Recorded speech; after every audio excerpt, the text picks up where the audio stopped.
नमस्कार। भक्ति संगीत में ना कुछ पंक्तियां ऐसी होती हैं जो सीधे दिल में उतर जाती हैं।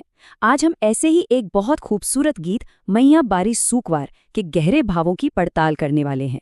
तो आइए शुरू करते हैं।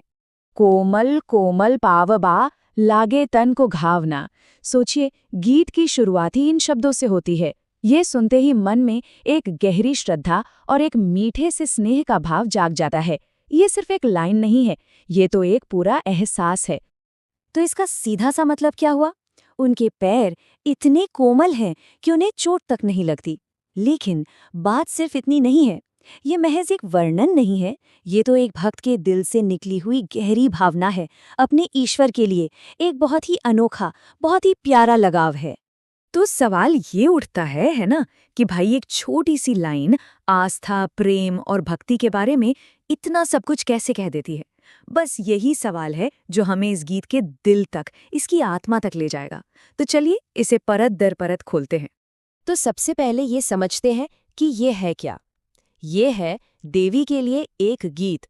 हम बात कर रहे हैं भक्ति संगीत की, और खास तौर पर नवरात्रि जैसे त्योहारों की।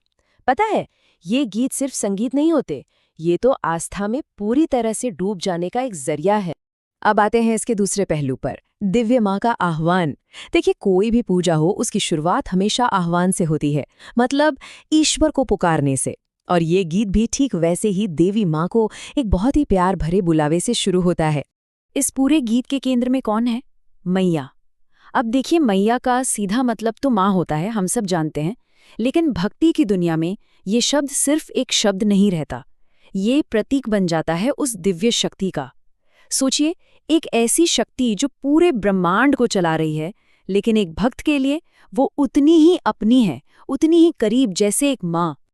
अच्छा, इस गीत में एक और बहुत दिलचस्प किरदार है, मालिन। अब मालिन का मतलब सिर्फ फूल बेचने वाली या माला बनाने वाली नहीं है, वो पूजा की एक बहुत जरूरी कड़ी है। आप कह सकते हैं कि वो अपनी कला से, अपने फूलों से भक्त और भगवान के बीच एक खूबसूरत खुशबूदार पुल बनाती है। चलिए अब थोड़ा और गहराई में उतरते हैं, बात करते हैं कोमलता की। जरा ध्यान से देखें तो पता चलता है कि इस गाने के बोल देवी की कैसी प्यार भरी, स्नेहमयी तस्वीर बनाते हैं। ऐसा लगता है जैसे कोई शब्दों से ही एक मूर्ति गढ़ रहा हो। और देखिए, हम घूम फिरकर फिर उसी लाइन पर आ गए। लेकिन इस बार जब हम जानते हैं कि ये मैया के लिए कहा जा रहा है, तो इसका मतलब, इसका एहसास और भी ज्यादा गहरा हो जाता है। अब ये बात सिर्फ पैरों की कोमलता की नहीं रही, ये तो भक्त के दिल में जो देवी की कोमल छवि बसी है, ये उसकी बात है। ये जो कोमलता का भाव है ना, ये एक बहुत गहरे प्रेम को दिखाता है।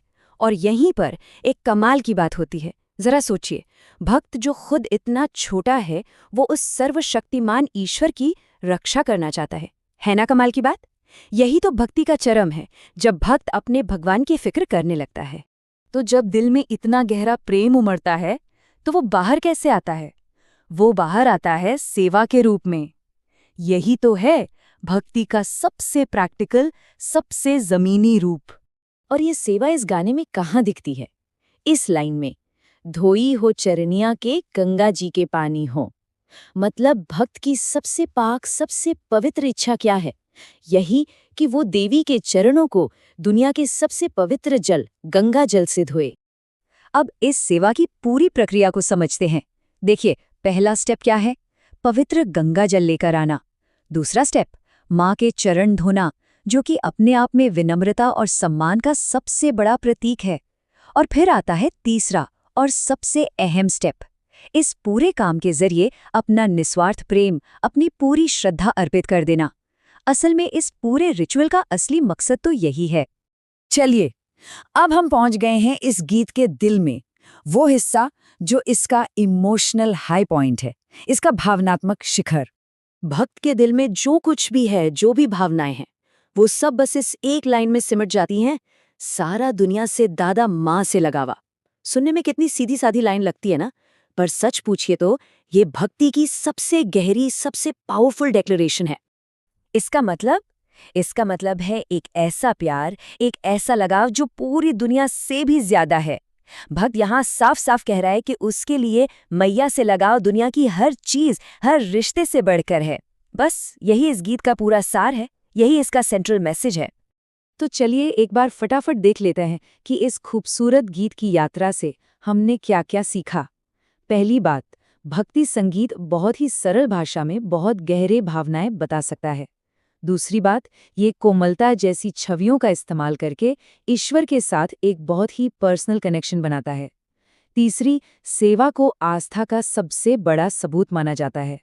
और चौथी और आखिरी बात, इसका असली मकसद एक ऐसे प्रेम तक पहुंचना है जो इस दुनिया की हर चीज से ऊपर हो।